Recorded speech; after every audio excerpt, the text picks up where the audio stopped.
Look at the sparklies. I haven't seen the sparklies in a little while.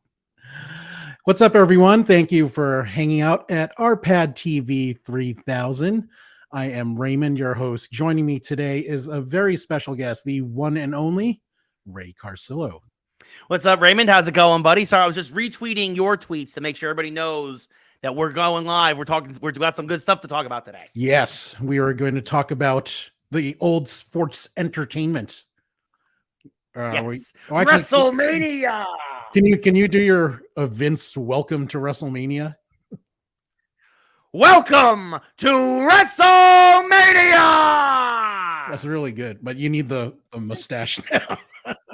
No, I shaved. The last time you saw me, I've shaved, so I don't have a mustache anymore. I can get a pencil real quick, probably, to draw it in, but probably have the same effect. So, and we have another special guest with us today. Let's check out who can it be? Who? Hi. Who? Jose. It's me. Hi, guys. One and only Jose Sanchez. I made it, guys. I made it back. Survived. Woo. You survived, like the series? Like the Survivor series. I gotta juggle these windows. Let's see. I know. Should I be vertical? Should I be horizontal? I love that wall of Funkos behind you. Right? Buddy. Some of the class. I literally we just moved like 2 weeks ago. Congratulations. So that's why I have no computer set up and I have to be on my phone. Yeah. Nice. So the rest of the room is a disaster, but I feel like I got to get the Funkos up because you have to. Disaster? That is a legitimate background. It is definitely a disaster. It's all over the place. Because you disaster kicked it? It is. Is that what happened? Disaster kick to the face. So we're here to talk about WrestleMania 39. Jose and Ray were lucky enough to be there live. Yes. I should have been there live, but I should have been. I just made poor choices. Mm-hmm. Not just in my life, but for the last weekend. I should have drove down. Yeah, you should have. Because it's a lot longer drive next year. Yes. Yeah. Yes, it is. But let's talk about a general overview. What did you make of the show? Since you got the big window right now, Jose, why don't you just give me your general impressions of WrestleMania 39 weekend? So it was my first 2-day WrestleMania live experience, which was a treat. I wasn't sure how they were going to be able to cram enough action into 2 days instead of just have me sitting there for 7 straight hours, right? Until my cheeks are numb. But I thought day one kicked off strong. It was just like day one, I thought was going to be the least of the exciting of 2 days. But I went to NXT that morning and I was like, okay, NXT, not a bad show. Not a bad show. Started off pretty good. That was a long day of wrestling, though. So that was like 9:30 a.m., like door open, 10 a.m. kickoff time. And I was that kind of made it a longer day than I had expected it to be. But that show definitely kept the energy, for me at least, going throughout the entire show. I love day one. Day two, obviously, was the day a lot of people were looking forward to. I thought it was the lesser of the 2 days for me. Still, there were a lot of highs, a lot of lows. But overall, I had a great return to WrestleMania experience. Yeah. Now, Ray, how about you? What did you make of WrestleMania 39 weekend? So I'm kind of in a lot of agreement with Jose, where it was my first 2-day WrestleMania. It's my first WrestleMania since WrestleMania 31 when it was up in San Fran. So it was great to be able to go back. And yeah, I think night one really set us a high bar. Like there was really only one match on night one that I kind of was like disappointed by, or just kind of like this was like meh, like, or a bathroom break match, as you might put it, right? Yeah. Whereas night two there was some difficulties, there was some unpredictability, there was some of the wrestlers and whatnot, and some questionable decisions, I think, in some of the finishes. But I think overall, it was a great weekend. It was a great weekend of wrestling. It was a great show, and yeah, I was thrilled to have been there. I got my souvenir program, and I'm happy. It was a great time. Yeah, I agree with both of you. I think this is one of the best WrestleManias in a long time. It was just really consistent. It didn't drag like some of the others. Yeah. That was one of the things Hunter was going for. He said he wanted to move at a brisk pace, not make it as long as the other ones. And they stuck to a pretty strict timeline. And just the quality. Of course, there were some flaws, and we will get to those in a little bit. Hiccups. There were some hiccups. One hilarious hiccup, I thought. But overall, I thought the quality top to bottom from Saturday to the Sunday was pretty amazing. So especially the pacing night too. Like there was like two matches left and they were an hour and a half in. Yeah. I was like, how long are these last two matches going to be? Yeah. And they needed that breakdown time. You know, the Hell in the Cell, that takes a while to put up and break down. So, right. You know, but they had it overhead. They had it overhead the whole night one. I was like, wait a sec. Yeah. Oh, are they going to lower it down for a random spectacular? No, they didn't.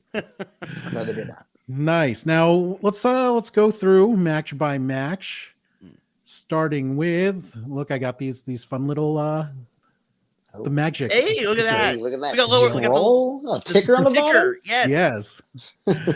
So the production value on this show, Ray, the RPAD show is really. You know, I'm trying to learn. Give me another 15 years, and then I will be as good as some Canadian television shows. Probably not. Probably not. But there's only like 4. Well, there's 2 channels, so come on.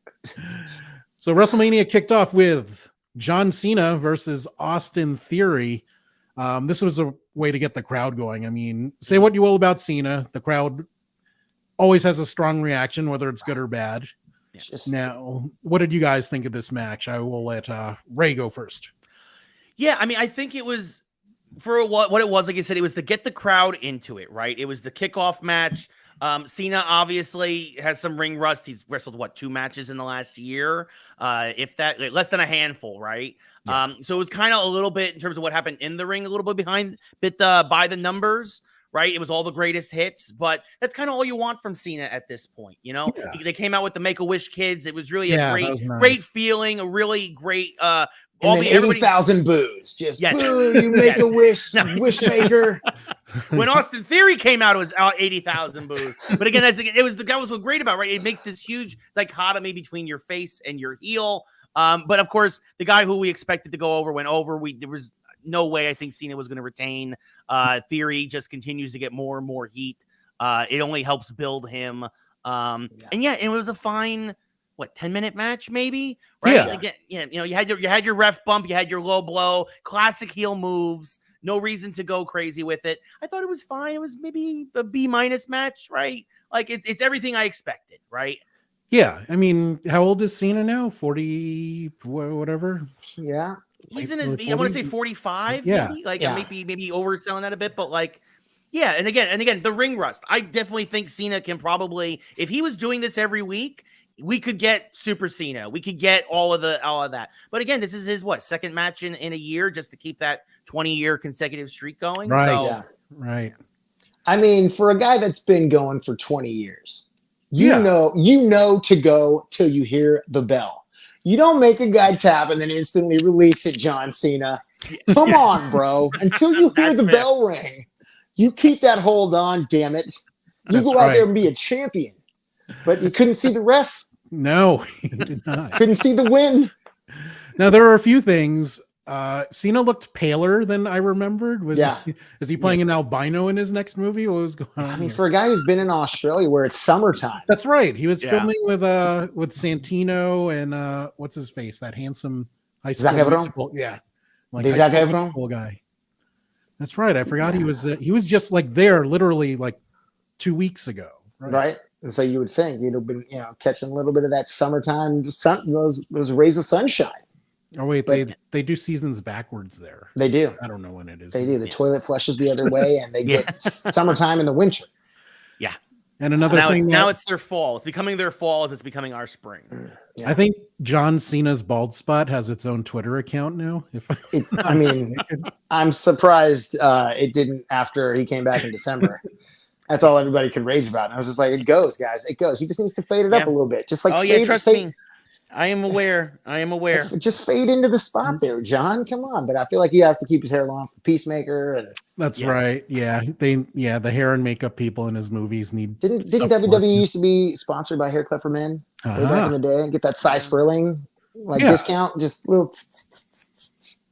So I think we're all in agreement here. This was a good way to kick things off. You got the people going with Cena, which brings us to the men's fatal 4-way. Now these matches, I mean, I get you want to get as many people in to give them the WrestleMania exposure and the WrestleMania paycheck, but not a lot can happen in these matches. I mean, everyone gets their little spots, but ultimately, I don't know. Do you even remember things from this match? I mean, I will say this: you're expecting the spots from each of the individual. I mean, the way Dawkins lifted Braun off of his feet after he smashed him into the. That was like cool. That was awesome, and so it's like this was the match I expected least out of. But I was surprised with how much I actually enjoyed the effort from all the teams around. Like everybody, they got their stuff in and. It was just a lot. I mean, I expected the Street Profits to win, which kind of gave me an inkling like this match was the catalyst for the finale. I was like, well, if a good team wins, are they going to have good guys win the tag titles? And then I expected the matchup of the winners to take place, I don't know, at a pay-per-view in the future, not the next night on Raw, which was like, okay, well, that's actually the payoff was horrible. It was just like, okay, I thought we were going to get a solid buildup of like these guys won the tag team showcase. Maybe we're going to get some good feuding into the next pay-per-view, but then it was like not quite. Ray, before I get your thoughts on the match, but Jose brought up an interesting point. In the 24 hours since night 2 ended, a lot has happened in WWE. I mean, the UFC merger with Endeavor. WW Endeavor. That's what I call it. There you go. Perhaps one of the worst Raws after WrestleMania in a while. A lot of people are hating it. So it's kind of interesting. I wonder how that will color how we feel about WrestleMania looking back at it, because it just, I don't know. In some ways, it feels like, was this Hunter's last hurrah before Vince comes back and fucks things up? I was going to say it's going to color it as badly as Vince's hair dye job, right? It's going to be bad. And I think the fact that Vince is now probably solidly back in control, or at least looks like it, like for the majority of creative, if not all of it. I'm not going to lie. I might not watch WWE again until like Money in the Bank or something. This is kind of like one of those moments where I'm like, I need to reevaluate my television watching schedule. I already dedicate like 10 hours a week to wrestling. So maybe, between AEW, Impact, and WWE, this is an easy time for me to be like, I can't believe you're going to disrespect the Puerto Rican PLE in front of Jose. Right? You're not going to watch Bro, we got a Cinco de Mayo pay-per-view weekend, bro, in Puerto Rico. Bro. Cinco de Mayo SmackDown in Puerto Rico. If I had an apple, I would spit some in your face and say, that's not cool. That's not cool. Well, then tell Vince to get away from creative. I would have. Why do you think Vince is channeling his inner like Latino? He's like, I go with that thin mustache. His Gomez Adams. He's rocking that Ned Flanders like it's the business. He's like diddly do, neighbors. He's like Bizarro Ted Lasso. He's the evil guy. But getting back to the 4-way match, Ray, let's hear your thoughts on it. Yeah, I thought it was great. It actually kind of like, again, kind of what we were saying, it kind of continued the energy, right? I was expecting this to be a bit of a lull, and I wasn't expecting much. But again, everybody hit their spots. Everybody seemed to have a really good time with it.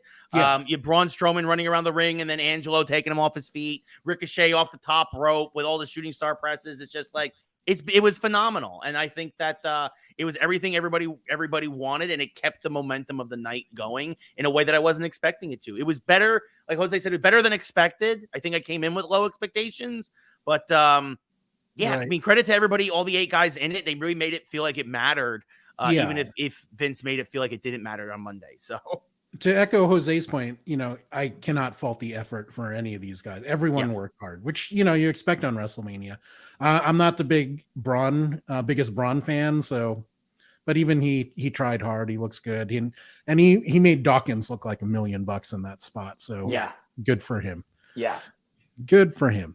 Moving on, we have Seth Rollins versus Logan Paul. Like I'm so big on Logan Paul as a heel. Like he is way better in the ring and on the mic than he ought to be. And I love his like bullshit HBK entrance and the zip line. Although part of me got scared. I'm like, come on, don't have an Owen Hart situation. That would be really bad. But he wasn't that high, and he didn't stay on that long. So I thought they worked a really, really good match. I mean, Logan's really physically gifted. Seth is obviously one of the best in the business right now and can carry anyone. So they did what I thought they'd do, and they had one of my favorite matches of night one. Really? Wow. That's Wow, I wouldn't say it was. I don't think it's amongst my favorite matches. I mean, it was fine, right? It went as I went expected. Seth went over as we expected. Right. Logan had his couple of big spots. Jumped off the turnbuckle to the table. I was happy he went through the prime bottle. I thought that was funny. But great. Yeah, but like at the end of the day, it was a fine match. Again, like you said, Seth can kind of carry anybody. Yeah. I don't think it was Logan's best match that he's actually had in WWE. No. He did better in the last one. I mean, for me, it was pretty much like Logan Paul just did the exact same things he did to Roman Reigns. Yeah. Like he's going to do this spot where he does the backflip and he does this and he does that. And he's going to jump off the top rope. And then I'm sorry, I don't want to age myself, but the group because I got a solo ticket. I was just like, I'm going to go and sit with the masses. And the people around me, when the prime mask came off, they thought it was R-Truth. And I was like, I don't think it's R-Truth. I don't know who the hell it is. And everybody was like, I don't know either. And they were like, do you know who it is? Nope. There wasn't any millennials around me that were just like, that's KSI. And I found out after the fact, still don't know. And then I was like, oh, he's the co-owner of Prime. Yeah. I guess that makes sense. Yeah. I also think KSA makes they make motherboards and no, that's MSI. Never mind. Yeah.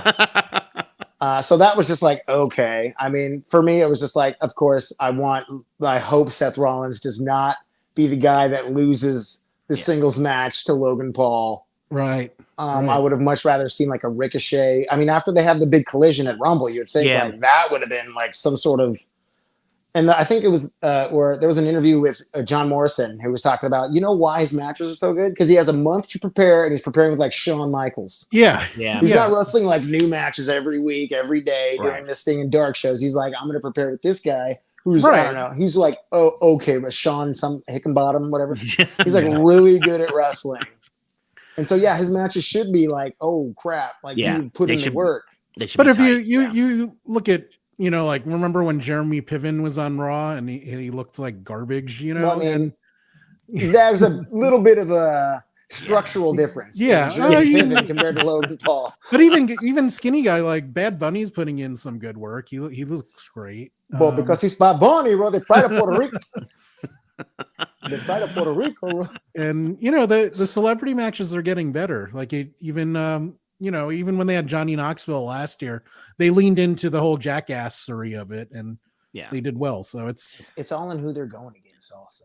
It's huge dividends. Yeah, I think it helps that a lot of these celebs that they're getting are wrestling fans, and so they want to try and do good by the company as well, right? Like they're not there just to get a check, and then you're going against guys like Sammy, you're going against like Seth, right? You're going against guys who could make a paper bag look good if they were wrestling with it.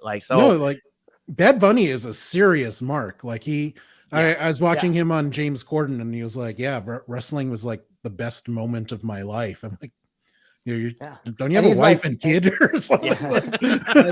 But he's like one of these guys doesn't need the check. Oh yeah. He's doing it because the opportunity is presenting itself, and he's like, and he loves I want to do it. This is the time to make it happen.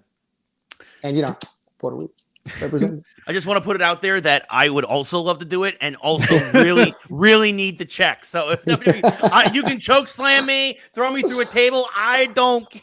Oh, I would pay money to watch Ray go to Suplex City. I think that's hilarious. Exactly. That would be great. Did you guys have any guesses on who was in the prime bottle? I thought it was going to be Jake. Yeah, I thought it was his brother. Yeah, I thought it was going to be Jake. But KSI makes more sense because of the whole prime gimmick. Yeah. Right. Yeah. But I wanted to see Jake. Yeah. So that disappointment aside, we're moving on to a match featuring a bunch of women legends. It is Becky Lynch with the legends Trish Stratus and Lita versus Bayley, Io Sky, and Dakota Kai. Now I will go first and say this match was my first disappointment of the evening. Of course I don't expect Trish and Lita to put on, 5-star matches anymore because they don't wrestle full time and they're a little bit older. But I thought the other 4 women involved would have more than compensated for that, because I think so highly of all four of them. Now, Yeah. what did you make of it, Jose? This is, I think, I'm going to go ahead and say the least favorite match of the night. Again, besides Trisha's outfit, like I wanted more out of the. I expected more as well. You know, like you would think, especially with the fuel between Becky Lynch and Bayley, and just having Dakota Kai and Io Sky. I'm still not sure if Dakota Kai is like at 100% to where she can do. Yeah. Or like the things she wants to do, but Io still like she got her a little bit of her spots in, but again, like this was the match that I was like, maybe they're gonna go out there and just kill it and fuel something for the future. And then now you get cryptic messages from Bayley. They're like, bye, and then they pull her from Raw. And what's happening? What's happening? I don't know. Same. Yeah, Right. I think we're gonna get Damage Control falling apart, but it's not going to be because of like a storyline or anything. It's going to be just because Vince is just like, I'm done with you. The three of you are done. Like, and that's it. We're going to get Damage Control, Alt Delete. Exactly. Yeah. Well, Vince was never a great fan of the women's division in its, in the last 5 years. In the wrestling aspect. Yeah. Especially the tag titles. Like this is, I think that oh my God. Yeah. I think the women's tag titles are actually in jeopardy now as a whole. Like, if Vince is back in charge.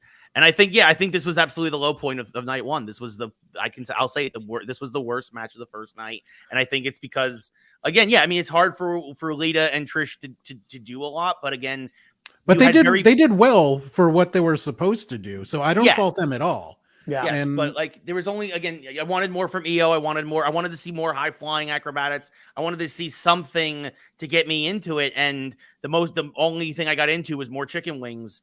Because I was just like, I'm just gonna go get more concessions because this is terrible. So. Yeah, I thought I expected more from the talent involved, so that I was a little bit disappointed in that. But thankfully, the next match had my favorite entrance of the night. Dominic Mysterio's entrance was so good. Both entrances were phenomenal. That's true. That's true. I mean, I want to know what Dom did from the time he walked out of Hall of Fame to get locked up again, because he's on 2 strikes now. He's got to be 2 strikes in. Yes. Why was he in the back of the paddy wagon? What did he do? That would have been cool if they'd have been like, I don't know if you guys saw this. After he left, he went and beat up some people on the street because he was pissed, and he got arrested again. He had to get that little last minute hard time in, just serve another week in jail from Friday to Saturday. Ex-condom. Just come out. Condom is, I want a shirt. I need a condom shirt. Yeah. I need a condom shirt. That would be great. That would be fantastic. But what a way to make an intro. The thing that was weird is like there was talk about like Dominic has like his Prince Mysterio mask. Like that's the thing he wanted to do when he wanted to be a master. I was hoping he'd bring that out, and he came out with the mask, and I was like, it's kind of raised, but is it? Is he just mocking, or is it like, oh, he's gonna go with the mask on? Oh, let's go. And then he was like, no, pardon, Carl. Condom. Now he knows how Martha Stewart felt. He does. He said it himself. And then we had Martha Stewart's best friend Snoop drive out Ray. Right. So to me, again, those were the 2 best entrances of the night. I think that you had. But one nitpick on Ray's entrance, though, like when he was in the lowrider and they're honoring Eddie, and they're like, let's say hi to our friends at TurboTax, or they cut away to some bullshit. Okay, let's get the elephant out of the room. By the way, the advertisements in the middle of WrestleMania were ridiculous. We had Cinnamon Toast Crunch Man, the Cinnamon Toast emoji. This match. We had exactly. He was there walking around the ring. And didn't he like high five Ray or something? Like, like if you're Rey Mysterio, like what is going through your head when you see the giant Cinnamon Toast Man coming at you? I honestly thought, I thought the Cinnamon Toast Man was going to reveal himself to be Damian Priest or Finn Balor. So and was going to get involved that way. That would be cool, right? But that was still better. I heard, I don't know how true this is, that there was originally supposed to be a CT Crunch match, like how they had the Mountain Dew. Whatever the hell match that was. That was the rumor I heard as well, but I expected that to be Bray versus Bobby and a Cinnamon Toast. They were just like fighting a bowl of cereal. Is it the evil cereal? The ring is covered with Cinnamon Toast Crunch, and as they're wrestling each other, all you hear is the constant crunch of the cereal as they're throwing each other around. Oh my God. Could you only imagine? That sounds right up mustachioed Vince's alley. I mean, I was gonna say we've lived through pillow fight matches. We've seen a lot, fellas. So I've got it. Yeah, I know what we'll do. Cereal. How would you guys like to wrestle in a bowl of cinnamon toast crunch? God damn, I'm a genius. Let me trim this mustache down. yeah. He saw the Jericho Orange Cassidy Mimosa match a while ago at AEW, and he's just been waiting for his bowl cereal match somehow, and he couldn't get it at WrestleMania this year. He's so mad, and that's why. That's probably why Bray got injured. Bray was like, "You want me to do what? I'm hurt. I'm so hurt. I've got mental health issues now, guys. Yeah. I gotta go to my shrink. I'm sorry. Like, which by the way, totally cool if that's why he's out, because we have we have that listed. But I just want to not making fun of mental health issues out there. Honestly though, for night 2, I finagled my way down closer to the floor, and this suite across this was Bray's wife and kids. So I was like, oh, the whole night. Oh, something's gonna happen. Something's gonna. JoJo's here. Something's gonna happen. I saw your tweet, and it made me expect it too. After you tweeted it, They were just watching the show. Now, CT Crunch aside, I thought this was a great match. I really enjoyed it. I enjoyed the family involvement, and Dominic is really improved. I mean, yes, come on, bro. He's not great, but it's like it's your dad. Like, storyline aside, like your Rey Mysterio wrestling your son the night after you go into the Hall of Fame at WrestleMania. Wait, he's not Eddie's son? Oh, snap. I don't know if we've confirmed or denied that. But the minus cinnamon toast crunch high-fiving, like, what an awesome moment it's got to be for him, and the fact that the match didn't stink, even better. Yeah, I mean, and it's 2 of the best entrances of WrestleMania. Fire. Yeah, it was a very solid match. There was one point where I was very worried, where Dom he took the thing in the the bottom turnbuckle, but he hit the rope instead. Yeah, and, like, you could see his contact lens actually popped out with the way he hit. Oh wow! Like, if you go back and watch the replay, it's his false eye from when he lost his eye in that eye match. Exactly. You can actually see Ray like actually swipe his contact and like try. That's why he was holding his eye. He was trying to put the contact back in because it popped out when his head hit the rope / bottom turnbuckle. There was that one moment where I was like, "Ooh, that was kind of almost a botch, a little bit of a botch, a little worried." Just a hard landing. Yeah, and he goes to scoop his contact in. It's just cinnamon toast crunch. Oh. Yeah, he's really blind now. Yeah, but cinnamon I loved everything about it. Sounds painful. Yeah, I love Dom's outfit, paying homage to the Ray from the Phantom, the WCW days, like the purple outfit. And I loved Ray's almost kind of shades of the Muda mask. Yeah. A little bit. Yeah, absolutely. Absolutely. Yeah, so I thought that was just really great all around. They paid a lot of tribute to the past in that match while wrestling a very solid match on its own. And they set up for the future because they had Bad Bunny involved. How about bro? Bad Bunny, bro. And then they got Damian Priest a payday, so he got to go out and work and be on camera. So that's true for him. For the only member of Judgment Day, he wasn't really doing anything. Yeah, that's true. I mean, still more than poor LA Knight. Anyway, we'll get to that. Yeah, well, we will get to that. Yeah, but let's. I'm still sore about LA Knight being in WrestleMania at all. Yeah. Let me talk to you. Yeah. So next, this was, I thought, a phenomenal match, and explained Rhea couldn't be out with Dom because she was busy. She had to take down the Queen.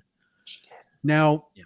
The last 2 entrances were phenomenal, and it overall didn't seem like the entrances were kind of scaled back from previous WrestleManias. Like, Charlotte used to arrive in a fucking helicopter, and now she's just got like the puffy. There's like a lot of puffy jacket things. That was the thing. Seth had a big puffy thing with his flowy thing. Like, Seth gown was more elegant than Charlotte's this year, and that's unexpected.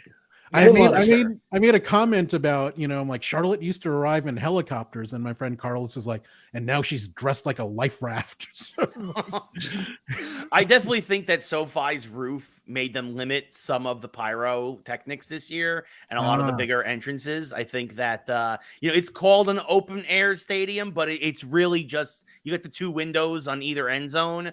And I think that was part of the reason why a lot of the entrances were scaled back this year. I Yeah. Yeah, I've So never that's my thought. been, so I don't know the logistics of that. Oh, you place should at have. all. It's a shame. You should have been. Yeah. You should have been there, Raymond. I mean, I'd never been either until this past weekend when I went to WrestleMania. Fair enough. Fair enough. Now don't make me feel worse. Let's talk about the match, guys. Take it away. I will say it's probably one of my favorite women's matches in WrestleMania history.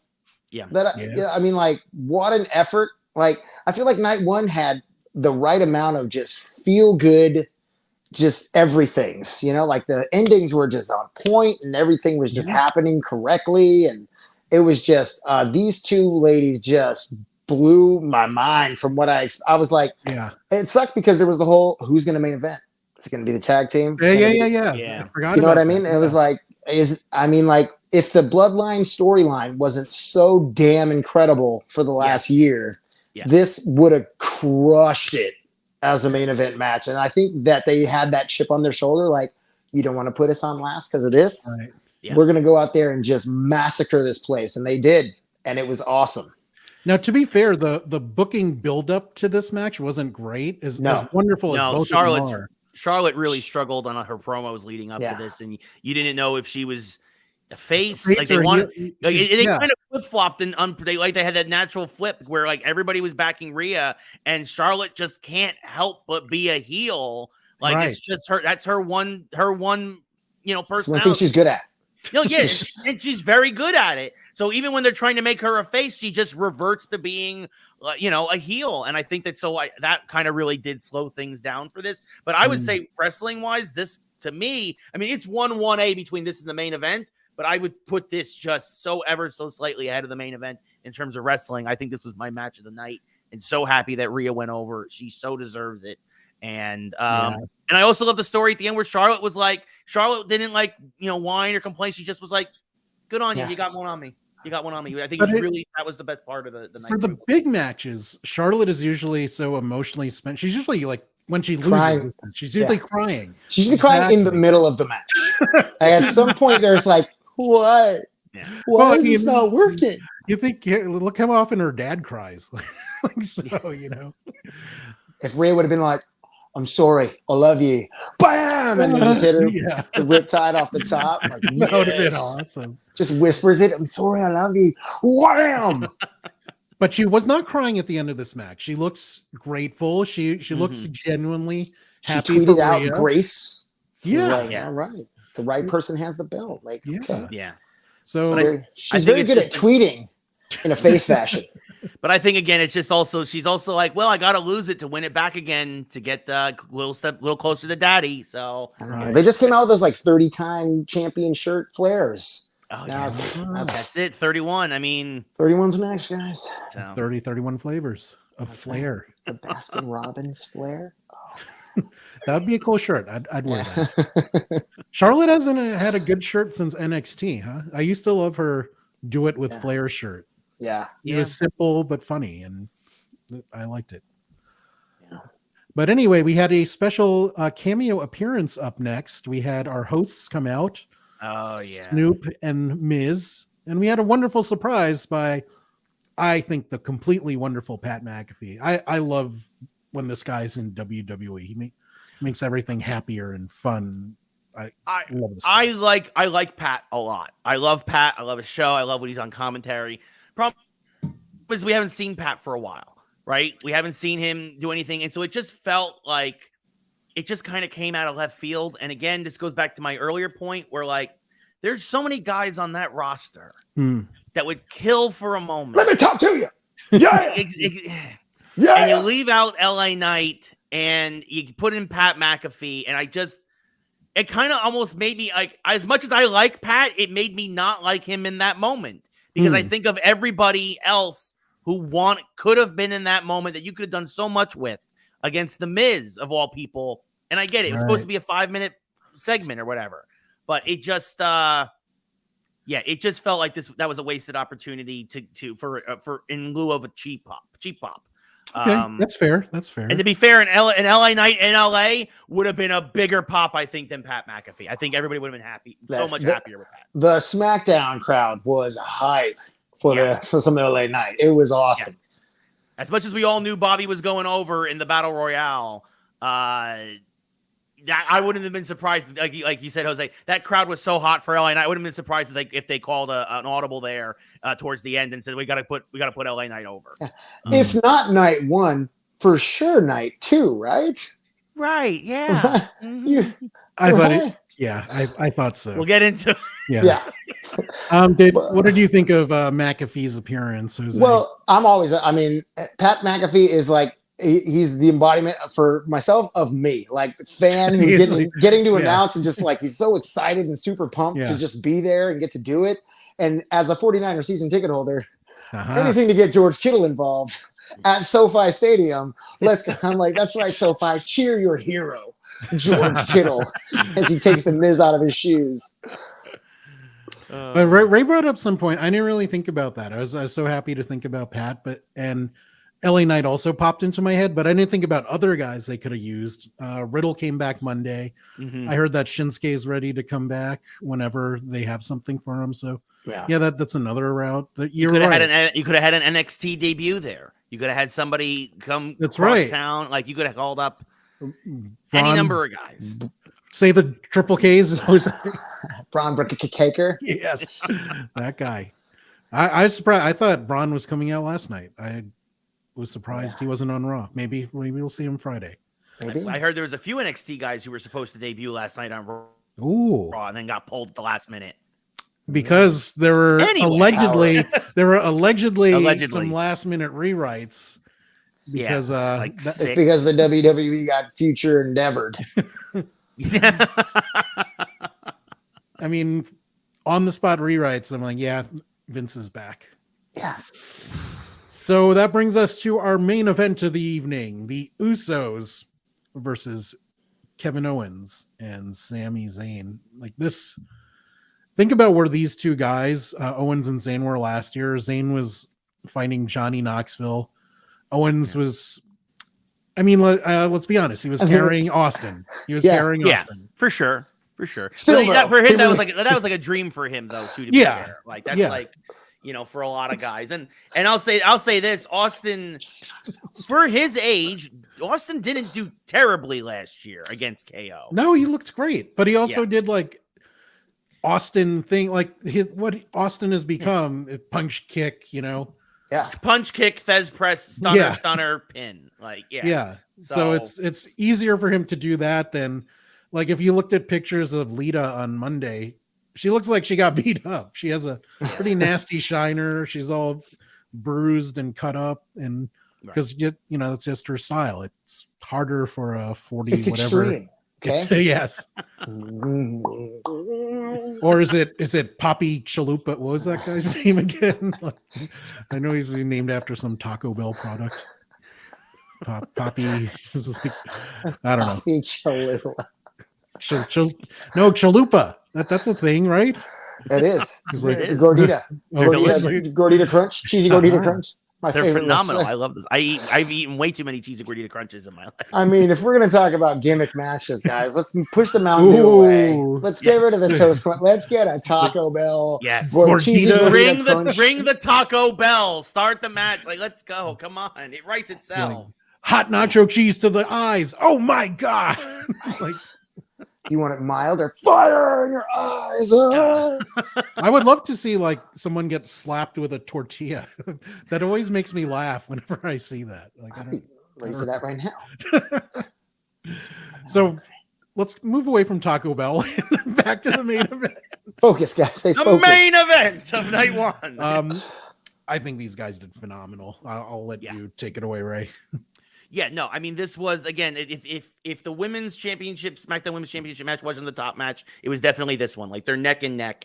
It was everything you wanted from an emotional standpoint, right? Sammy giving 3 Halua kicks to Jay, right? Like, I mean, and you could see the emotion on their faces. There was so much involved going into this match. A couple of standoffs in the ring, and you could just feel the energy. Like, the entire crowd was on their feet almost the entire match. I mean, I know I was. And it just... it was everything we wanted, and of course, it gave us the emotional payoff that we were desperately craving there at the end with KO and Sammy going over. I mean, and really, it was the perfect lead into night 2. It was just it checked all the A+ match. Like, I don't know what else to say. Like, I thought so too. Jose? I mean, again, going back to the overall storytelling of how long this buildup has been to get to this point. Because everybody was like, oh, this is the rumored match. And then you're just like, oh, they hate each other and he doesn't want to team with them. And I mean, if there's ever an Emmy given to a story in WWE, it'd be this Bloodline Sami Zayn story. And with the addition of KO and just the payoff of, these guys are just as much brothers as, Jimmy and JR, even though they're actual brothers, but they've been doing this together for so long to get to this point to main event WrestleMania. Sure, it was night 1, but it's still, you guys are main event. Like, this could have just capsized a WrestleMania. Yeah. If that would have been a WrestleMania, been like, damn. Yeah. What a night. What a way to end it. It was just, again, the crowd was so energetic because it's like, we've been a part of this. Like, this is the richest storyline in wrestling in decades. And I think credit to Hunter for doing more long-term storytelling and seeing it through, which is something that Vince is not known for. Again, right? I mean, now, a year ago, you're not getting this match. Yeah. Again, you're like, KO's like, oh, I'll fight Stone Cold. I want to fight Stone Cold. And then Johnny Knoxville's wrestling. Sammy, you fight Wee Man this year. So let's go down the line. Yeah. No, instead, Sammy's the first dude to kick out of the one and done. Right? That's true, yeah. Yeah, it's not one and done anymore. Not even the ones. Now they're the twos. You're the biggest deuce of them all. And it was also the first time in history that the tag titles were the main event of even though it's night 1, the tag, and only the second time we've ever had a tag match. The first one being Hogan and Mr. T all the way back. Wow, I didn't think about that. That's a great in WrestleMania 1. That's the last time that the main event of Mania was a tag match. That is an excellent point, sir. Yeah. So very valid. Now, in addition, Jose mentioned that, KO and Sami Zayn growing up in weird Canada, the French part. Montreal. Yeah, Montreal. But in addition, they cut their teeth. A lot of their success can be traced back to the LA area. Yes. PWG and Reseda.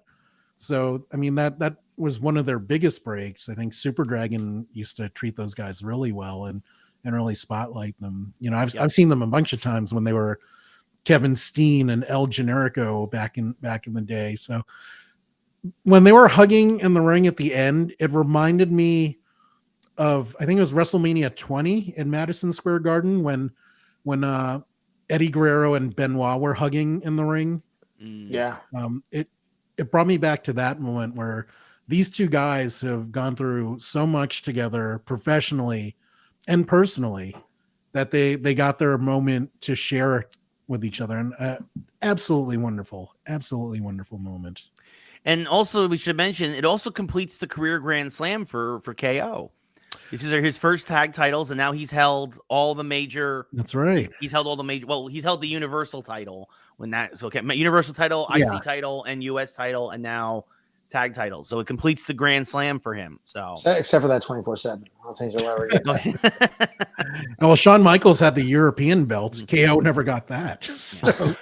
and Rhea also completed her Grand Slam by winning the SmackDown title. Yeah, the complete Grand Slam. Yeah, but she got that's right. She got the UK title too. It's like UK, women's tag titles. Yeah, she got all of it. So like what a culmination of WrestleMania night 1 for just all the feel good, holy crap. Yes. This was such an energetic evening of wrestling. Yeah. Tomorrow's gonna be fantastic. I already know tomorrow. How are they gonna top it? How are they gonna top night 1? Well, before we get to night 2, real quick, match of the night. Ray. Women's SmackDown title match, Rhea versus Charlotte. Yeah, same here. All three of us are in agreement, which brings us to night 2. The first match, I want to say this played better live than it did on TV. Brock Lesnar versus Omos. Mm-hmm. Originally, I thought, Brock's going first so he can fly the fuck out of there and go back to. Yes, I think as we all thought. To hunt cattle. Yeah, where is he? To F5 some bears somewhere. The entrances were going to be longer than the match itself. Holy shit. That's right. Brock versus Cocaine Bear next WrestleMania. That'd be awesome. So this, I mean, I did not think Brock would sell as much as he did in this match. It was short. Right? It was 4 minutes, 46 seconds. The guy in front of me timed it. Wow. Wow. I said 5 minutes. I guessed 5 minutes, but the fact that you got the wow. I was going around my section. What's the over under on this match going longer than 5? Anyone? Yeah. I'm going under. It's not going to last very long. Yeah. You should have been like, did somebody say 5 minutes? Did I just hear you say 5? But yeah, I mean, it did So, what yeah, else sold to like do. a champ. Sold like a champ for really Omos. Brock did, man. Yeah. It was like body slam. I tried to get that chant started. Nobody was feeling it. I was like, he was just scooping up big ass Brock, like Yeah. sack of taters. Done. He did all 3 of his moves like twice. Yeah. Great. He had the slam, the kidney punch. I was trying to lose my hand. Lose my hand. Ray, what do you think of They that? tried so hard to make us care about this match, but nobody cared about the entrances. Were better than the match itself. I mean, look, Brock hit 3 suplexes and F5, pinned him, and went home. All Right. That was it. Did that get the crowd going though?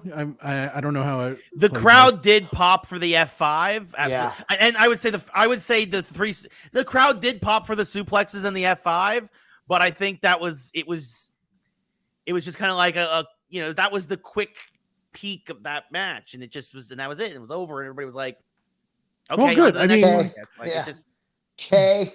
Better Yeah. than that than this going 10 minutes or whatever. No, Because that would have been that's- painful. That's Yeah. true, right? But I think this is also the problem with how the WWE has built up Omos, right? And I think that they've done this big dude a disservice. I look at what AEW is doing with Satnam Singh, right? And now they've paired him with guys like Jeff Jarrett and with Jay Lethal and Sanjay. and Sanjay, and he's kind of learning and he's kind of in the background. He has his spots here or there. He'll occasionally have a televised match. Whereas immediately, and again, it's the Vince effect. Omos is like, oh my God, look at this big guy. He's 7'3". Put him out there. And he knows 3 moves.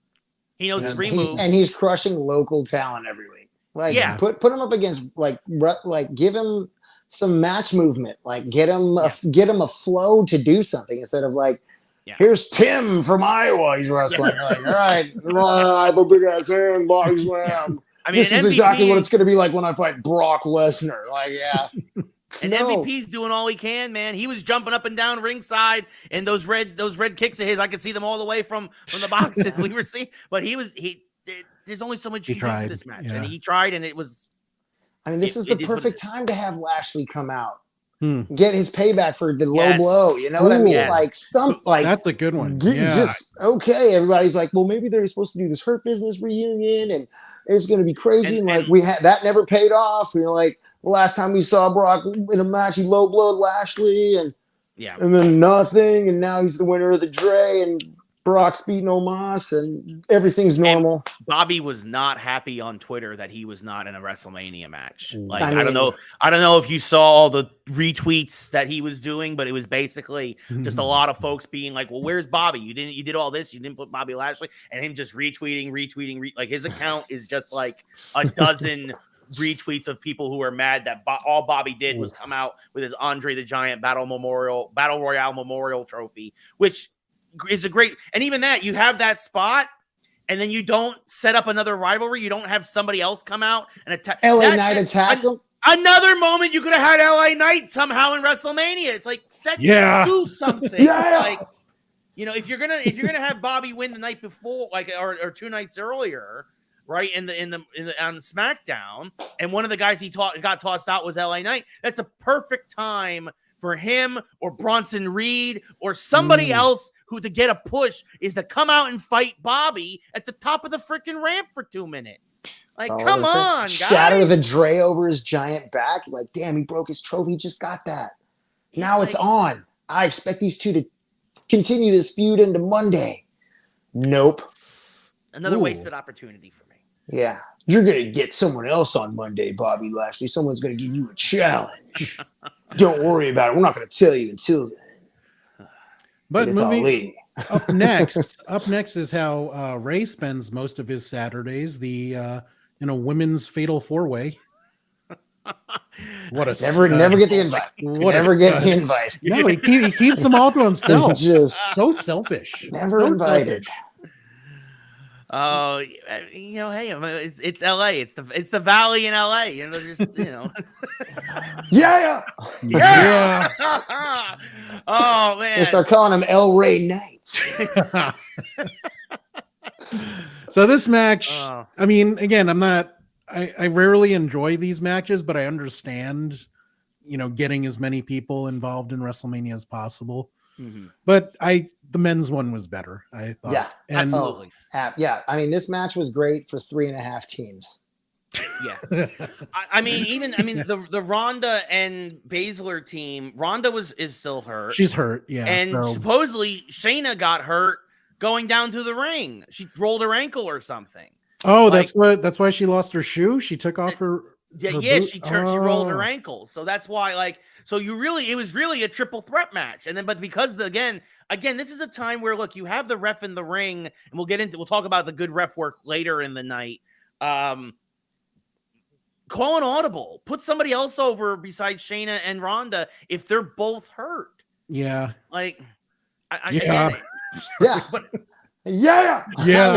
It goes another one of those things okay, Shayna and Ronda, I expected to win the match. And then they announce on Raw, it's all right, and we're going to see the women's tag champions wrestle Raquel Rodriguez and Liv Morgan. Why? Wait a second. They didn't win the match the night before. So have them win the Battle Royal at least. I mean, kudos to all the other people that actually wrestled and worked in the match. I'm a big Shotzi fan. I love Shotzi. Yeah, me too. Shotzi. Her and Natty. All of them. Yeah, you know what I mean? The double sharpshooter from Natty was awesome. And it's just they could have done so much stuff. And then you got, I love Shea Bay, but Ronda was just, okay, she's hurt. She's just waiting outside the entire match. She's just chilling. They got Shayna up. They're gonna do something to her. Ronda's just watching. Go in there and help her. Just kick someone. Now, do you understand the logic of Chelsea diving out of the ring instead of facing Raquel? Did that? The spot was cool. It looked cool, but logically, did that make sense to you? It looked. Even Raquel, I think, looked in the ring huh? It just was like. It was a good spot. It's a lot of these girls haven't worked together. I feel there's not a lot of familiarity. Chelsea obviously has been with WWE before, but only recently returned. And it felt like I also she wanted her spot. That was her spot. She was going to get her spot, whether it was logical or not. And I think that's kind of what happened. I think that happened with a lot of the women's match, whereas with the men, I think it had more of a flow. Yeah, it made more sense. They work together more, like you said. Yeah. It's a great because they're tag teams. They're actual tag teams. They're not you guys want to wrestle together? Go on down. Put on a show. It's like Adam Pearce. I'm gonna put you together just to get you out of my office. Go.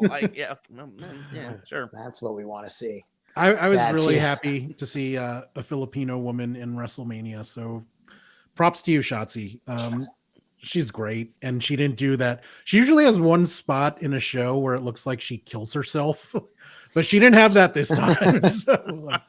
She could have missed that jump between the ropes underneath Natty, but she nailed it. So yes. I am honestly surprised that woman is still walking. She's such a daredevil, and sometimes she just throws all caution to the wind. And I've seen her do something. I used to watch her in Oakland and Hood Slam, and she was just jumping off the bathroom ceiling. Yeah. You're what the hell is even happening? Are you alive? So, yeah.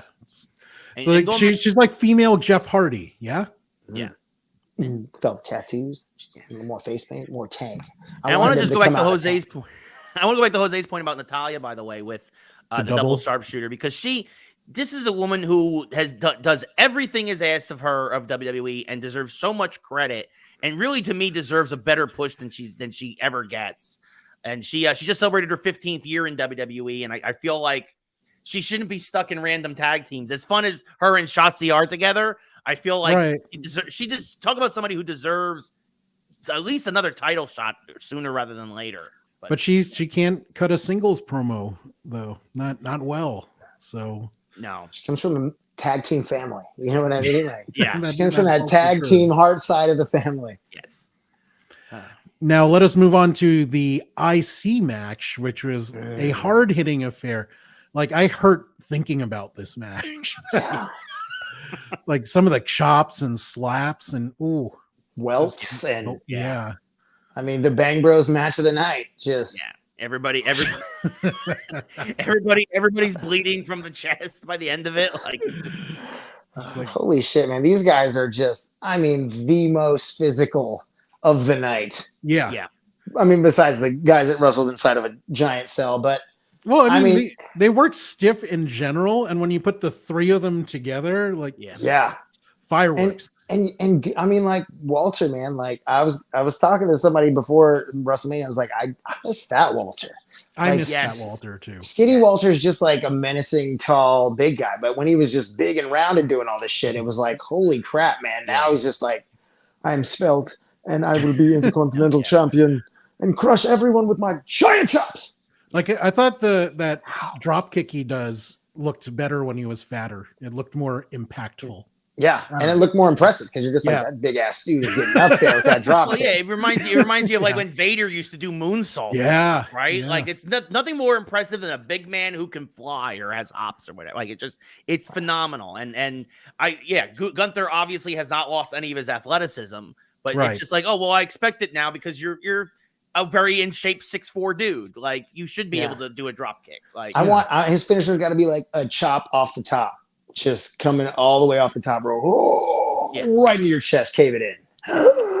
No, I thought all three of these guys worked really hard. I thought they were going to give it to Sheamus to complete his collection. So I was very pleasantly surprised that Gunther got the win. Yeah, it's like this was not your feel-good ending matches of WrestleMania night. Right. You got that in night one. Because Ray and I were talking last week, and he said you expected all three to change on night two. Yeah. I was expecting all the belts to change on night two because again, we're expecting, especially after night one, obviously. And I said at night one, I was like, all the belts are going to change for the U.S. title because it makes no sense whatsoever for Cena to win that match. And I'm like, so I'm like, we're gonna have a WrestleMania where it's gonna be a big feel good WrestleMania here in LA. It's the Hollywood ending, right? Like it's all about Hollywood. So I'm like, I really think that's what's going to happen. And I felt, but I was okay with this one. If any of the ones on night two that was not going to change, I was happy about this. I was perfectly okay with it. I was like, as long as it wasn't Drew, which no offense to Drew McIntyre, I'm like, I either want Sheamus to complete his Grand Slam or I want Walter to continue to hold the title. To finally, he's gonna break Honky Tonk Man's record now of 454 days, and thank goodness he will be the one to do it. He deserves it. He is the hardest worker in the company. I think he has to hold it to like Survivor Series. He can drop it at like TLC or Rumble or something, and then maybe he drops it at the Rumble, wins the Rumble later that night, and then headlines WrestleMania. That's what I want to see for Walter. Put a rocket pack on this guy's back. He is phenomenal in the ring. I love the gimmick. He's one of my favorite wrestlers right now, honestly. See, Ray's mindset right now is Triple H still writing until WrestleMania next year because that's what should happen. Yes. Yeah. Well, that's how I was feeling in that night two of WrestleMania. Right now, everything I think is out the window. Yeah. Maybe Santino will come back as Gunther's manager. Like, he will break the record of the Honky Tonky Man. Gunther. Oh yeah, but no, I mean, yeah, definitely Walter is, you can tell. Like Vince was like, you gotta lose some weight, fatty. And he was just like, all right. Now he's jacked and he's been the Intercontinental Champion for as long as he's been. I feel like you listened to the thing. You didn't Keith Lee it. We're gonna strap it onto you, my friend, and he's gonna be world champion in the next year and a half. Yeah. See, it makes sense after watching Raw because going into night two, I thought he was gonna lose to Sheamus and they were gonna move Gunther into the main event picture. Yeah. But after seeing what happened on Raw, I'm like, oh, okay, makes sense now. I see where, at least for Gunther, I see where it's going. So he's gonna play this role for a bit longer. Yeah. I think it's crazy how the IC title picture is becoming more interesting than the main event title picture now that we know who's in charge. Like, I really think that I mean, again, we'll get to it, but now I have legit concerns about where the main event, about where the WWE Universal Undisputed title is going, if anywhere. But we'll get into it. So. Now we are going to our next women's championship match, Bianca versus Asuka. Now, I personally was disappointed in this because I think so highly of both of them. And this reminds me of when I forgot what pay-per-view we covered last year together, Ray, where I was higher on Bianca than you were. Yeah. But as time passed, you got to appreciate more of her. And I've kind of soured on her a little bit. She's still incredibly athletic, but I don't think she has improved in the last 3 years compared to like how Rhea has improved. So to me, she's relying too much on her athletic gifts, and she has some sloppy spots that I don't think she should still be having those anymore. I don't know. That's me. You guys? No, I agree 100%. I was super disappointed by the outcome of this match. In fact, this is the match that I'm most disappointed by the outcome. I am most disappointed that Bianca retained because of your point. I think that Bianca, well, and this is what I've heard. I've heard that as much as we want Bianca maybe to turn heel or to drop the strap, she's supposedly got a reality TV show coming on Hulu. And because of that, they want her to have the belt on that show as a face. I see. And so I hate it when this other media stuff influences my wrestling storylines. Yeah. Right. I understand it. I completely understand why, from a business perspective, that is the right thing to do. But as a wrestling fan, yeah, Bianca's stale. Her gimmick is, I'm tired of it. A year. She's had the belt for a year. Asuka's never won at fucking WrestleMania. That blows my mind. Like 0-5. I did not know that. Wow. She's never won. That's terrible. Bianca's never lost, but it's still like Asuka, like her first WrestleMania, all the hype in the world, undefeated, going up against Charlotte. You're like, this is it. Like, yes, she wins the Rumble. You're like, it's going to happen.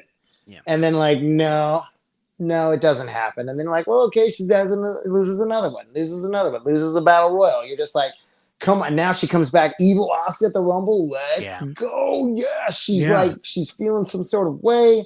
It's very difficult. The drooling blue shit promos are like, okay.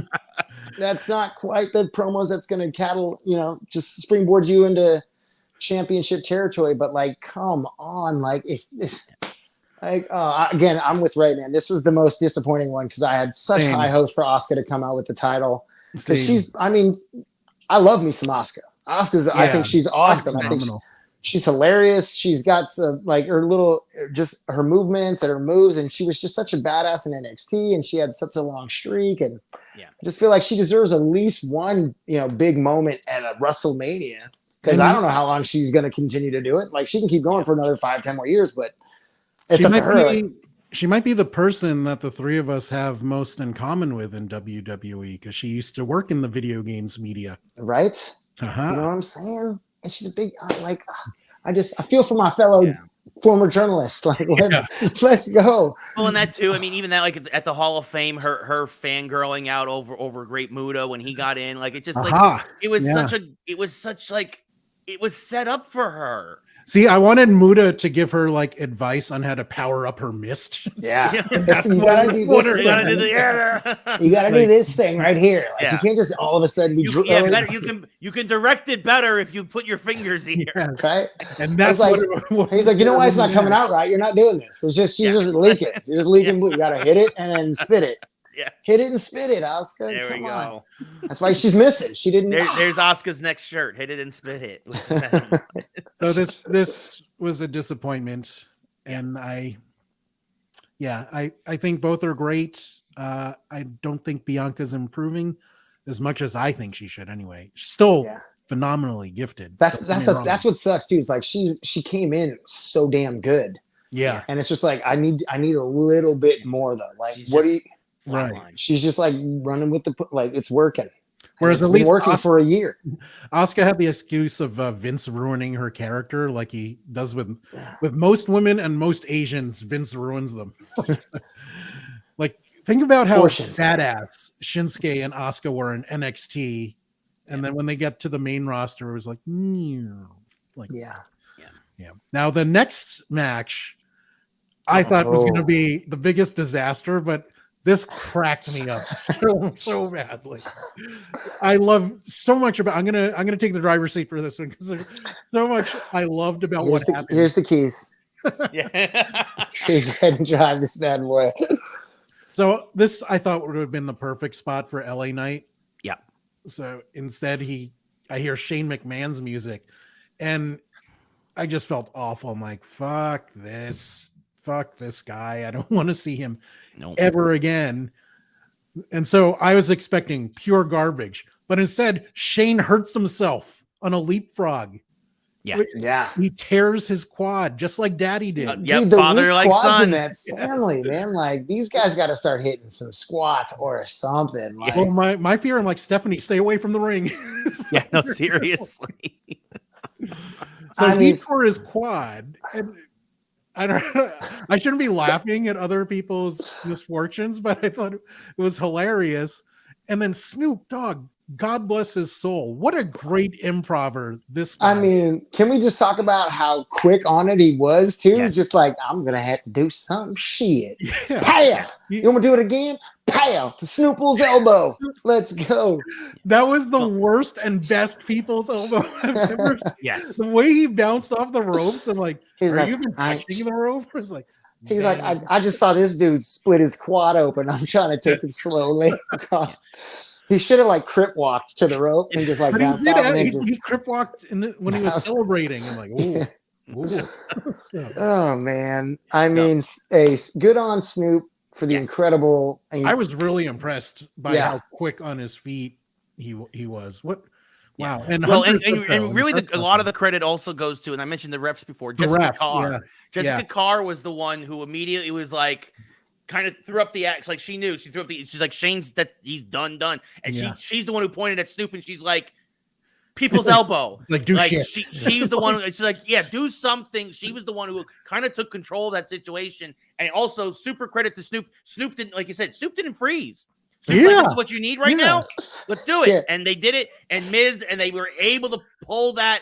I mean, talk about pulling a disaster.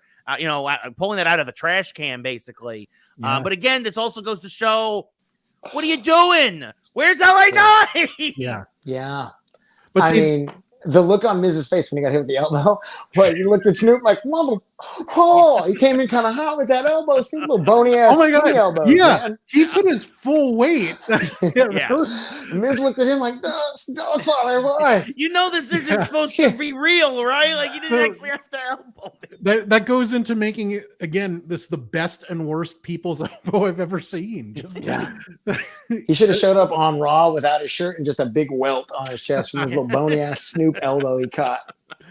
But and Hunter said in the press conference, he said there are wrestlers that would have froze in that situation, and Snoop just nailed it. Yeah. So good for him. And Ray, to your point about Jessica Carr, I think she's the best ref in WWE right now. Yeah, I think that's fair. I think that's a fair Ref Bay. Killing it. Ref Bay. A big Ref Bay fan. Also, I want to quickly mention, you mentioned the press conferences. How great have been the post PLE, not pay-per-view, PLE now, premium live events press conferences been, I think, over the last year. I think it gives a really interesting. They're kind of weird though, because some of it is kayfabe and some of it is not. So I'm like, make up your mind. Like they talk about real stuff and sometimes they're in character. So I like it. I like that it's there, but it's just kind of strange. I think they're pretty fun. Nice little sprinkle of extra, because Yes. they don't have to. Yeah, never did it before. We don't need it. It's just like, all right, but sure. They're like, we got to keep people interested on the back end. AEW does it. So as much as I was disappointed that LA Knight did not get this spot, watching Shane hurt himself cracked me up, and Snoop's elbow cracked me up even more. So I kind of got over it at that point. But yeah, in looking back, and I'm still floored that LA Knight did not have a spot in LA. Yeah, and as hot as over as he's been. Yeah. Why? I mean, on that note as well, for being WrestleMania Goes Hollywood, not as much anything else in the realm of entertainment value from outside of WWE showing up. I mean, George Kittle is a football player. Like, okay, that's cool. Like Gronk did it at WrestleMania. That's fine. But like you would have thought there would have been a little more like star power influence besides, stupid Prime guy and should have been Deion Sanders in the Prime suit. Be like, oh, it's prime time in the. But like, you had the Kevin Hart pre-recorded 3 weeks ago cold opens, and that was about that did nothing for me. I don't know. No, that was stupid. I was like, you couldn't just have him here. I mean, we're exactly. in LA. We're in LA. He'll be in Philadelphia next year because that's his hometown. So for sure. But I was expecting a little more stardom power. Yeah, you're absolutely correct. Yeah, and it's not. I mean, they not L.A. Night. Yeah, let me talk to you. Wait, you have to. Which way does he point? Does he point right first? I always mess this up. I know it's like depending which way the camera is. Yeah. Non Fubar. Yeah. Yeah. So over, man. Oh, he is. What a missed opportunity. So that brings us to Hell in a Cell, where for some reason it was color coded. They got rid of the red ring, but they color coded the weapons instead. Yeah, had this red versus purple. They should have went red versus blue, made it totally LA, and have like there's a lot of great things about this match. I did not like the purple and red kendo sticks. I thought that was stupid. Yeah, it was weird. Jose, very weird. Take us to town on Hell in a Cell. I mean, again, like you had Dominic and Ray's entrances from the other night, and this was just like, holy crap! Like he comes out, Edge looks like a crystallized demon. Like, I said something like it looked like Skeletor boned a disco ball. I feel like he called himself the devil. He should have at least had like horns on it, just like Tim Curry from Legend horns, though, just huge like crystal horns. That would have been like awesome. Like holy crap! Great shout! Great shout! Yeah, but the entrances were fire, literally and figuratively. There was definite fire. But the match, I mean, these two guys, man, like especially going with you have Gunther, Sheamus, and Drew just smashing each other. They did what they needed to do and had one of the best Hell in a Cell matches in recent memory. Way better than the fiasco I went to in SAC a couple years ago with disqualification. Like, if any match should have been called for a DQ, there was some. Oh, and then I mean, just the worst gash I've ever seen. Yeah, my God. Yeah. Oh my, to get that gash and to be stapled in the ring. Yeah, stapled, and supposedly they gave him a numbing shot. I don't know if it was cortisone, but they gave him some sort of a shot to numb him, and then they put some goddamn fentanyl in there. Like, that must have hurt like a. Oh my God. Well, I mean, it was super concerning because, we could see, they cut away from it on television, but we could see the doctors with, towels and, the bag, running into the open up the cell. They ran in, and I thought at first that maybe he broke his nose because, if you break your nose, the way the ladder hit him, it looked like it hit him square, right here. So I thought, maybe he had broke his nose, and that's why there was a lot of blood. But then you start to get real concerned because, the doctors are there, and they were there for, a while. Yeah. And Edge is, brooding on the outside, trying to keep things entertaining and stuff, and the refs are just legitimately hold back, as the doctors were just my God. See, and they hit these amazing spots, and I kept thinking to myself, why does they keep hitting him in the head? Because I'm just expecting this. I'm expecting his head to get busted open again. And Triple H made the comment afterwards. He's like, you can barely tell with the red and purple makeup, and I'm like, that's not a good thing. We have our first logic question for tonight, guys. Nate says, I didn't understand how Balor got trapped by kendo. Kendo sticks that easily slid in the chain links. Yes. Look, here's my massage gun. Look, I'm trapped in my chair. Help. It's can't get out. Be careful. Somebody stop me. I need your address. I got to send help. It's someone call 911. Yeah. I mean, and then especially how he gets out is that he just breaks the kendo stick. It's just all of a sudden, demon strength. No, I wanted to address Ray's point where when Finn was getting stapled, when Edge decided to look for more weapons. I mean, you have to do something to take away from that, but it kind of reminded me of Beavis. It's what else we got in here? I didn't know what was going on. Beavis and Butthead spot at WrestleMania. Beavis and Butthead match. Uh-oh. Now we're thinking. Burger World Battle Royal. Uh-huh.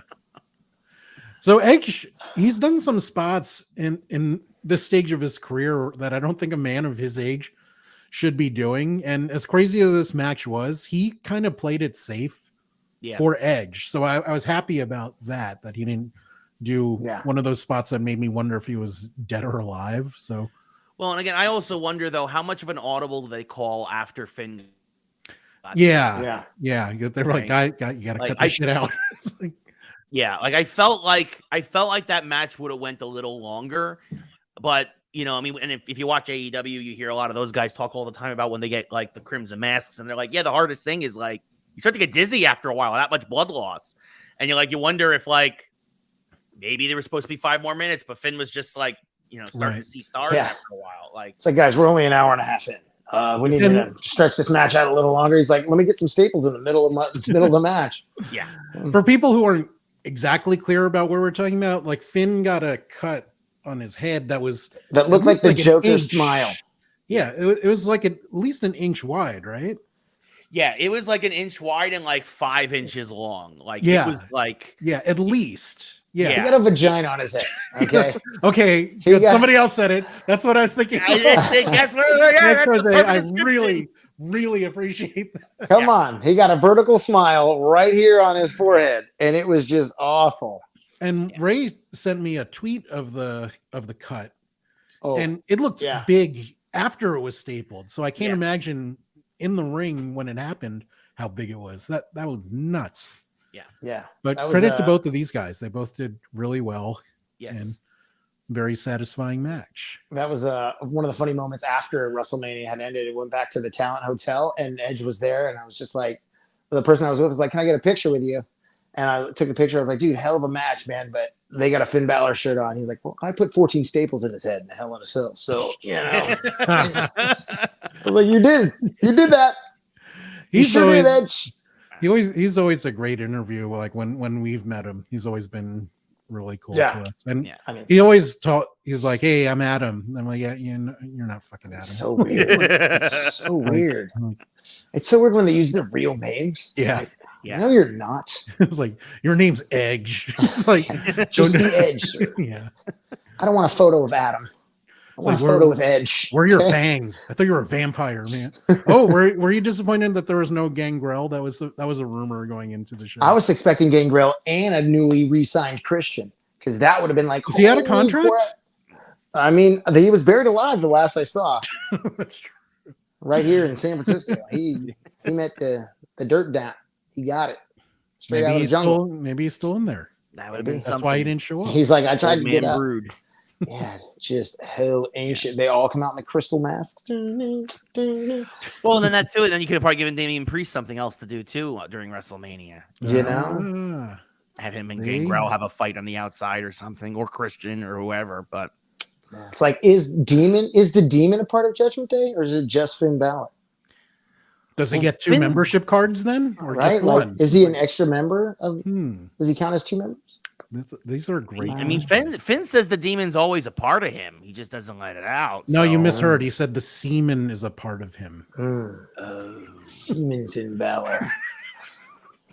Thank God he didn't wrestle. Put that in the cinnamon toast crunch. Oh, that's not milk.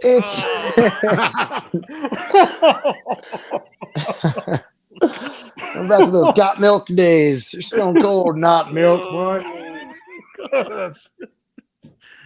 That killed me, Ray. That was awesome. And with that, we are at our main event, unless I missed something. That's so funny. No, that's it. So funny. Roman Reigns and Cody. Jose, what did you think of the main event? Acknowledge your tribal chief. Yeah. I mean, as soon as the tag titles switched the night before, Cody wasn't winning. They're not gonna give you back-to-back feel-good finales for WrestleMania. There's just no way. Right. Everyone who was so irate after the fact. Yeah. It's like, bro, I was there when Taker lost. That was a shock. Yeah.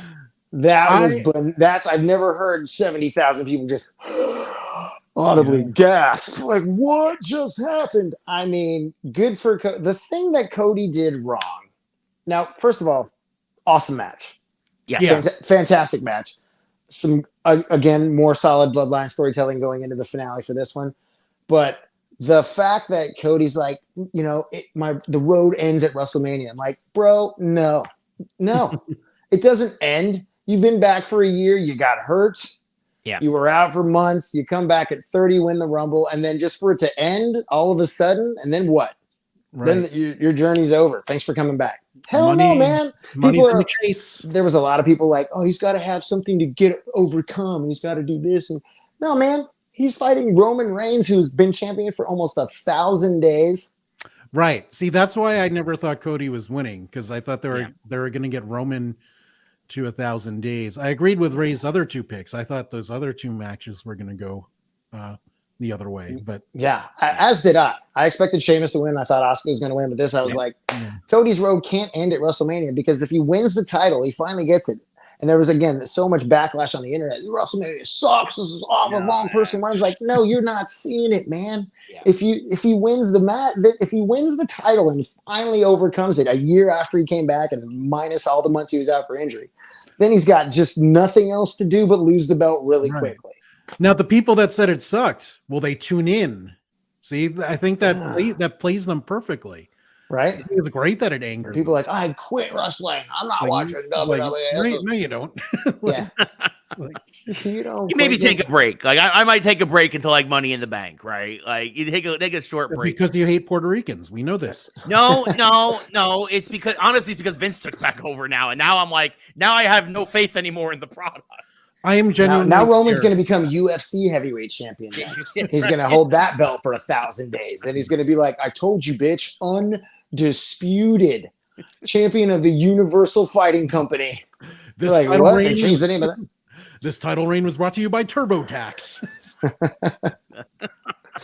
Yeah, we did get the TurboTax replays on that one. But here's why I was 50-50. I wasn't surprised. I was a little disappointed that Roman went over, but I wasn't super surprised, right? Because like you said, the 1,000 days, right? And honestly, I think that Money in the Bank is July 1st. By then, Roman will have passed Pedro Morales for 5th all time, which I don't think he's going to Hogan or back. I don't think he's going to reach those, but he'll definitely pass Pedro for 5th all time. But the only reason why I thought that Cody could have won at Mania, and to Jose's point, was that I do think it would have been a short reign. I think we would have dropped it at SummerSlam to somebody like Randy. Right? There's still rumors that they want Randy to break Rick's record. Right. Yeah. And so whenever he's healthy, I think he's going to get put right back into the main event picture. And I think that would have been a great story for then, if depending on where Randy is, versus Cody, former legacy, obviously 2nd gen, 3rd gen. I think that would have been a natural storyline. But again, I think Roman doesn't necessarily go away. I think Cody would have retained that Backlash or at Money in the Bank or whatever. And I think that then you have Randy and Cody, the road to SummerSlam. And I think then the roads to SummerSlam. And I think then Randy wins there, and then he becomes, I think that would be his 15th time again. And I think because Randy's only 42, right? So I really think that they are going to give him a push as he comes back. And it is pretty much confirmed that he is going to come back. It's just a matter of when, not if at this point. For a little while there, it was more if. But now it's a matter of when. So I was gonna say, like, if Cody managed to win, Randy returns, challenges him on Raw and beats him just right away. Because everyone's on that high of like, oh my God, he did it. It's gonna be awesome. And then take it right off him the next night. Fooled you. Yeah. Instead they got fooled the night before. Like, no win for you. Yeah. But then I heard that the next Saudi pay-per-view is on Roman's 1,000th day. Right. Yeah. That's day 1,000. Right. Wow. So it's like, he's got to lose it then, right? He gets to 999 and couldn't quite get to 1,000. No. I mean, look what he's done as champ. Drew was supposed to win in the first UK pay-per-view in 30 years. Nope. Yeah. Right. Sammy's and wrestling in front of his hometown. He's got all this energy in Montreal. Nope.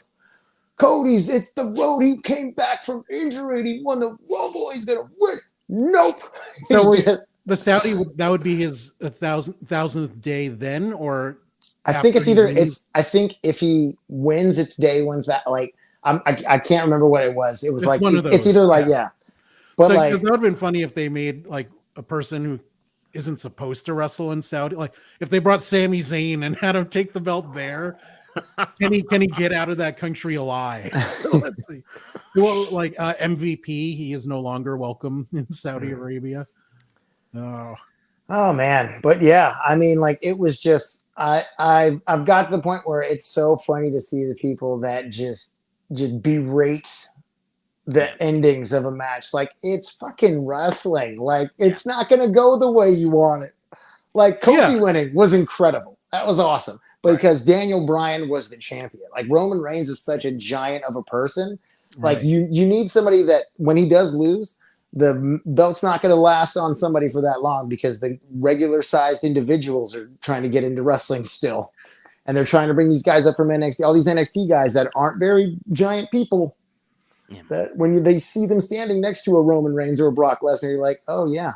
Like, look at how easily Brock scooped up Cody. It was just like, oh yeah, you're really not that much bigger.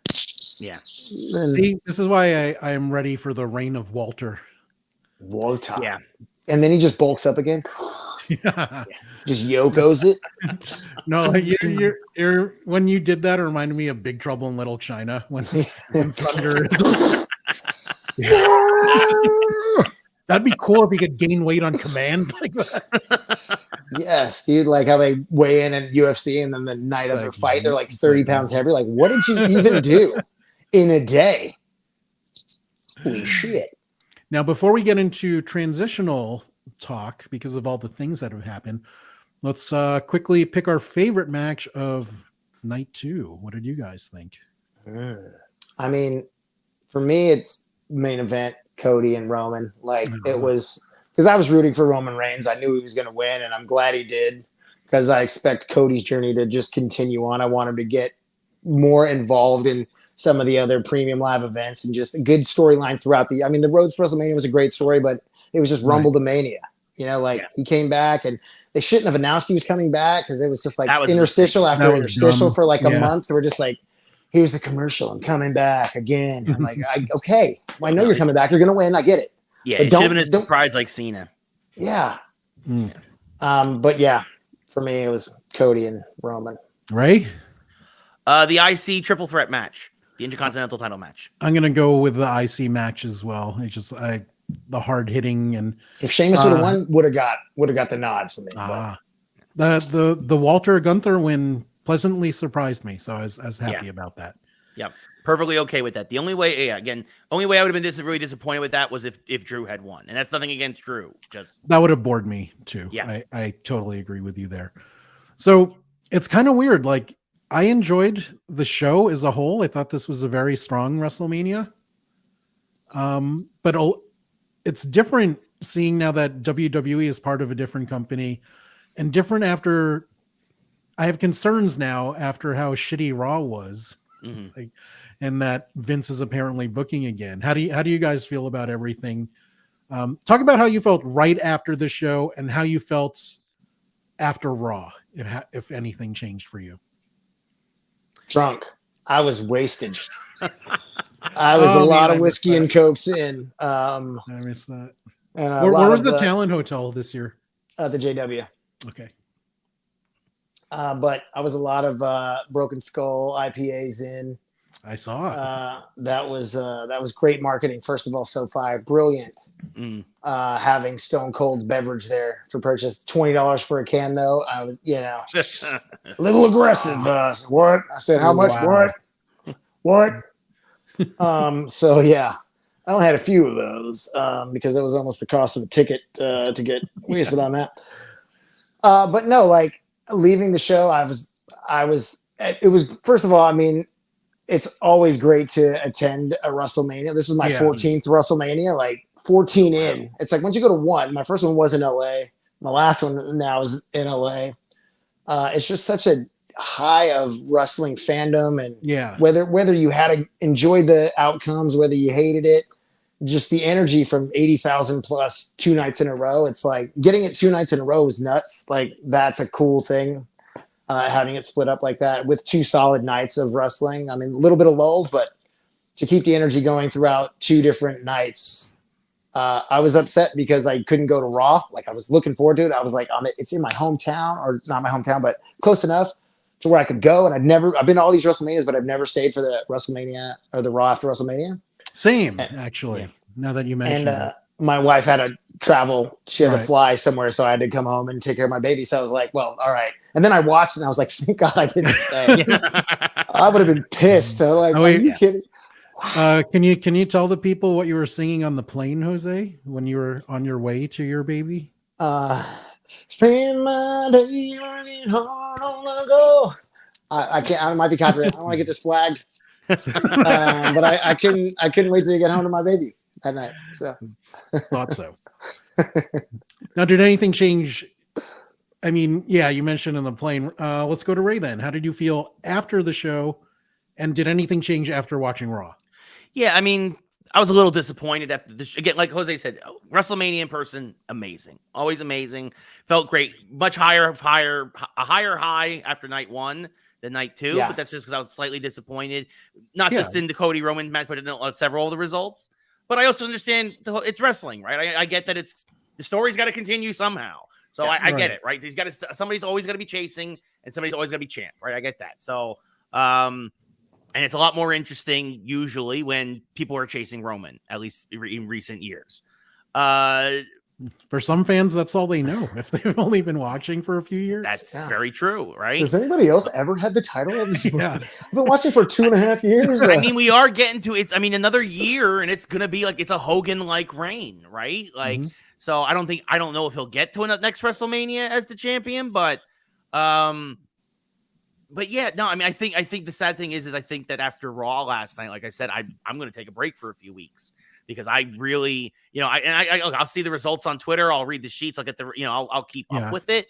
But I'm not going to spend 3 hours a week on Raw and 2 hours a week on SmackDown watching a product that I don't necessarily have faith in anymore because of the gentleman in charge again with the Gomez Adams mustache after he just tied up somebody on the railroad tracks.